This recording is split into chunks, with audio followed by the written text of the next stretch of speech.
Today, I will be playing in the #1 performing win rate vehicle in all of World of Tanks Blitz. We can see the whole list of them in front of us. We got the Chimera, Charlemagne, Cobra, T-77, Cryos, XM66F, not surprising, Bosch-Chatillon Barask, Object 752, the Smasher. And what is this? Well, we have a Blitz Nation Tier 7 Heavy with a 59.73% win rate in the first place position. Now, you might think that I removed the name from this list, but I actually didn't. It's just the fact that the vehicle hasn't gotten a database yet from BlitzStars. And that is this. The Forest Witch, a vehicle that I actually have not equipped yet on my main account, as when I reviewed it, it was my alt account, or my free-to-play is what I should say. So in today's video, we are going to be playing in the Forest Witch, and we'll be asking the question of why this is the #1 performing vehicle. Because honestly, I didn't really think there was anything too incredible about this vehicle when I tested it, or not tested, but when I played it, you know, a couple months ago when it was first released. Now, if I'm not mistaken, the vehicle actually has 8 shells in its clip, so we're going to run like 12 gold shells, 40 standard, and 8 HE. That should be more than enough to get the job done. And then we're going to load a med kit. So the vehicle at this point is fully equipped. As you can see, you can't put any camos on it. That's just an attachment. See, the part that surprises me on why this vehicle is doing so well is because of the fact that it really doesn't feature that good of a gun. Its auto-reloader features 4 shells, which on paper sounds really good, but the problem is, the more shells you shoot, the less DPM you have. For example, shell 4, which gives you the most effective DPM, if you shoot once and reload with a 2.61 second intra-clip reload time, is going to give you an effective DPM of around 1750. That is pretty bad DPM. I mean, if we go to the average Tier 7 Heavy, I mean, heck, we can pull out a Lycan, and a Lycan with rammer has 1900 DPM. So the Forest Witch does not have good damage per minute. And as I said, the more shells you shoot, the less DPM you have. So if you shoot into shell 3 or 4, you're going to be sitting at an 8-second reload plus 2.61. That is 10.8 seconds to reload a single 240 damage shot. A Tiger can reload a 225 damage shot in 5.5 seconds. So in terms of DPM, it's not very good. I guess the clipping potential is pretty nice, but if you shoot your first shell, you're going to have to wait 18 seconds to get it back. So obviously, dumping is an absolutely terrible idea. When we take a look at the vehicle's gun depression, it's only 6 degrees. Its mobility, it only goes 36, and it's not very fast either on really anything. I mean, I guess the emergency track mechanic's nice, but overall, the vehicle doesn't really have anything exceptional going for it. I can drive an Annihilator. I can have more mobility, especially with the super speed boost. I can have basically the same top speed, more gun depression, better turret armor, and about 800 more DPM, with everything else being just flat better. So I am a little confused on why this vehicle is actually doing so well. And I think it has to do with the armor. This vehicle features incredibly awkward armor, where its turret does have weak spots, but the weak spots are at weird spots on the edge of the side of the turret. So if you shoot actually dead front, it's going to be the most effective. And the lower plate on this vehicle is also quite troll and hard to pen, which means people just YOLOing out in the open might get more bounces in this tank than they will in an Annihilator or a Smasher. Being honest, that is the only reason I can come up with why the Forest Witch is the #1 performing vehicle. Because, as I said, there really isn't anything spectacular about the tank. It doesn't look like it has any good stats really going for it. I drive a Smasher or an Annihilator any day of the week over a Forest Witch. First of all, this vehicle looks like a witch. It is literally the ugliest thing I've ever seen in my life. But yeah, its stats just don't really seem all that impressive on paper. But let's see how it performs here. If we can get like an easy 3K, I'll be impressed.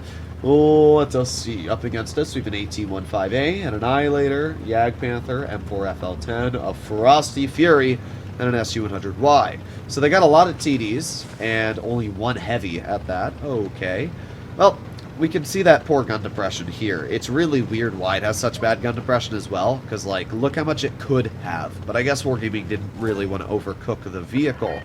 Alright, well, we got the SU-100Y off to the side, and, alright, we got the Jagdpanther over there. Let's aim it on the SU-100Y. There you go, one 247 damage shot. 2 shells, 3 shells, and bye! Okay, I do have to admit, that is kind of stupid there. We just killed a full health. Maybe that's why. But to be fair, a Smasher can HE the front of an SG-100Y. So it's not like this vehicle has anything exceptional in terms of the damage output, but it was kind of stupid for me to just literally full health kill an SG-100Y. I do have to admit there. We got a Fury off to the side. I wonder if we can HE his tank. We actually can. Aw, unfortunate. Alright. Well, we are having our Basilisk fall apart very, very quickly here, and our team doesn't really seem to notice this, you know, entire enemy team folding up on our sides. Let's reload, see if we can get some shells maybe into the Frosty, or how about we, I don't know, I want to shoot the Annihilator, but our gun depression is very, very poor, so it's a little tricky to do so. There's one, there's two, and you know what, let's dump out the third. Why not? We do have an 18-second reload, but I don't know if it's going to matter if we can just back up and reload here. I mean, sure, we're missing out on DPM, but I don't think it'll be too much of a problem, actually. We got 5 more seconds left, and we'll have our shells ready.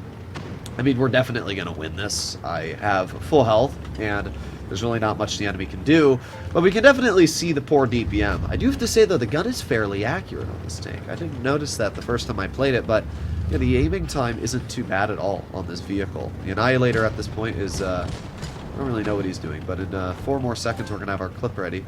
Let's see if we can get some damage into the Annihilator. Well, nope, he gets some damage into me is what he does, but that's fine, because we get 1 300 roll, 2 shells, and bye-bye. Nice, okay.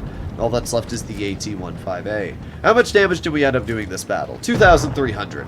It's a good example. Like, the tank doesn't get out much damage. While it does have a very nasty gun, like, the DPM capabilities are pretty dang bad on the tank. We absolutely annihilated a lot of enemies, but we didn't really do that much in terms of damage. So all that's left is the AT, and I would expect the Annihilator to clip him quite hard, but in the case that he doesn't, we get 1, and we get 2 out. Okay, not too bad, 2,830 damage.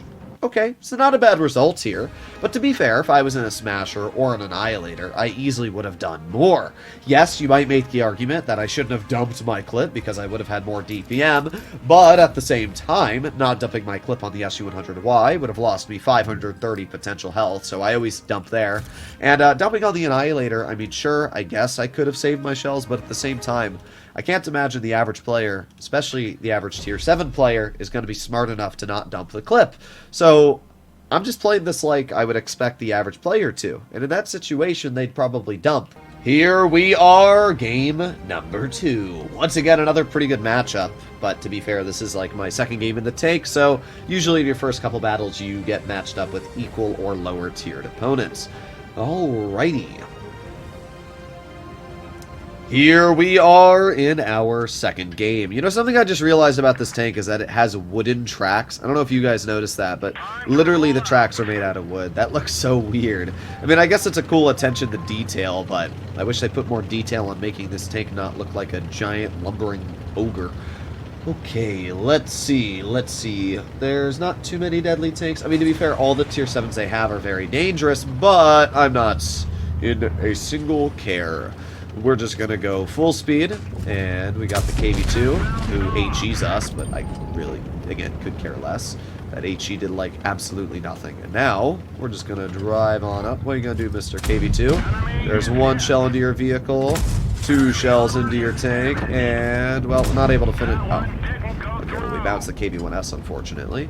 Alright, well, now we just back up and reload. So this seems to be the best way to play it, is you just dump your clip and then reload like this, and then we got another 6 seconds left. But, I mean, I could do the same thing in an Annihilator, and I'd probably be doing better, to be honest. So, yeah, personally, like, yeah, I see this tank as pretty strong. I just don't see the major advantage this vehicle has over something like an Annihilator. Somebody let me know in the comments. Maybe I'm just like a doofus or something. Okay, that shell.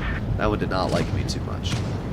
Alright, well, we're just gonna chill here. Do you see my turret, like, absolutely spazzing out? Look at what the heck is my turret doing?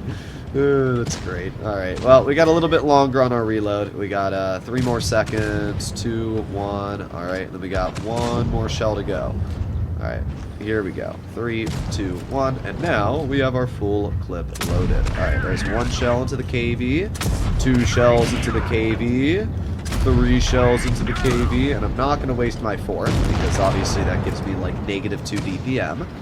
Okay, so we got the AT-7 off to the side. This guy's running the 10-shot. A little interesting to say none the least. We're just going to chill right here and get blocked by our Frosty a bit, but there you go. We got one shell into his vehicle. All that's left is a VK-45. We're going to reload, and I'm just going to full dump him here if we can. Hello, good sir. There you go. 1-2-96. And 2 shots. Alright. All that's left is a Frosty now. Ooh, we might actually be able to get 1 or 2 shells into if our team would get out of our way. Let's see.